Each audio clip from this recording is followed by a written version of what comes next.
U vrtiću dok smo ko u bumbaku bili, oskuli, stalno smo snili, imaginavali smo sa strahom, samo loše ocjene mahom, od školskih klupa hitala nas je trema, matematika najteža je, mislio sam tu dileme nema.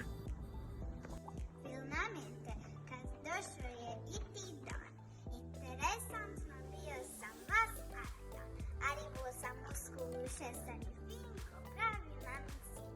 Majcu mi je mama ugaću kujala i naravno prvo je dobro ujela. Špigate na cevijama naučio sam malavije plezat, da mi druga djeca ne bi mogla zezat. Akomodao sam se vrlo brzo, iako sam se zbog zvonjarina i vikendom trzo.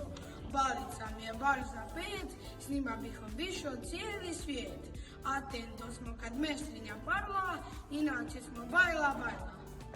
Naučio sam lapisa lavija držat i kod isprike ruku pružat. Temperama zavolio sam pengat, a vazda sam znao dobro pjevat. Legat isto dobro znam i svoje bagaje sad ponosno nosim sam.